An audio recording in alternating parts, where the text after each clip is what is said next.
Let's say you're applying for a sales and marketing role and getting asked the question, how did your last quarter go? And you'd give your perfect star answer that the situation is that I've been investing more than 2 years in social media, in publishing YouTube videos, and together with a constant publishing schedule with my great ideas during the last month, I managed to sell for over $10,000 worth of training programs, which I believe is a successful result, especially during the pandemic. And then your interview would follow up.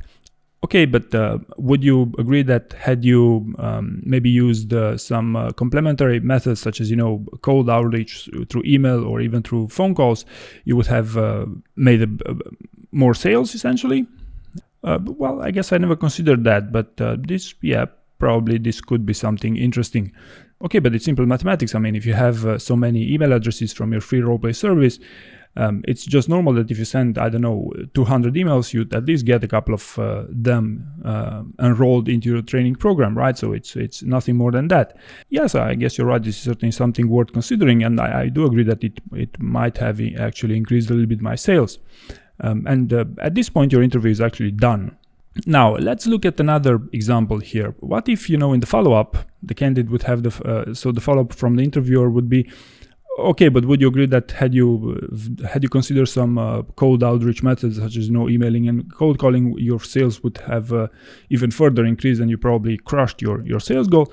And your answer would be something like, well, that is an interesting approach, but let's let me think about it from a slightly different perspective. I mean, I do sell these training programs in a context of a mission that I have, that is to produce HR content that people actually consume.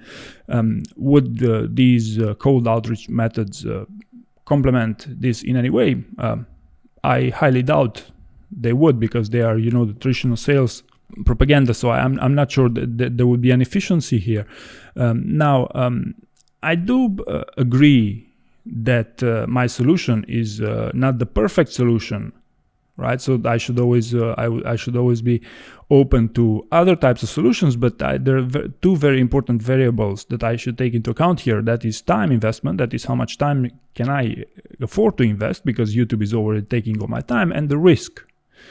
Right, like the risk is a real thing to alienate valuable contacts because of cold calling them or emailing them. It's something that that doesn't go very well for younger audiences.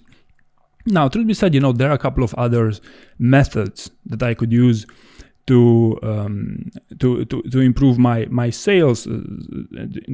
Maybe to step a little bit further into uncertainty, another method would be to collaborate with others selling trainings, but for more technical types of programs, and me to complement these types of things, and therefore have an exchange, or even to collaborate with other marketplaces that sell training or coaching inside there. If I advertise my program there, I believe that's also another method worthwhile considering.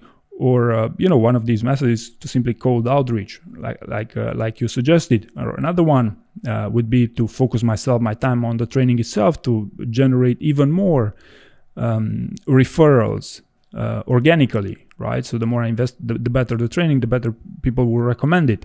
And it's also another option to meet my sales goal, to increase its price, to see how the price sensitivity would actually work in this given context. So there's plenty of variables involved in this game, and I believe if you want, we can go through each of these right now, if to the extent that time allows, right? So notice this interview, this example. This answer to the follow-up question was, a lot more organized, and contains, basically three elements. The context of a shared purpose, the ability to look further than your solution, and to actually give a couple of other solutions here. So actually brainstorming of whether this could work in a context of a bigger scheme of things. Right, so you're not agreeing, yes sir, this is something that you're definitely right, it might increase sales. So this is, needless to say, this is a much better example, much more consultative type of example that I would definitely recommend you to use within your own interviews, because if you just say yes sir, I believe your interview is done right there. And the last scenario of an answer would be something that it wouldn't be the first time I hear people using is, with respect to the follow-up question, but would you agree that if you'd cold call or email a couple of these people, you would actually sell more trainings?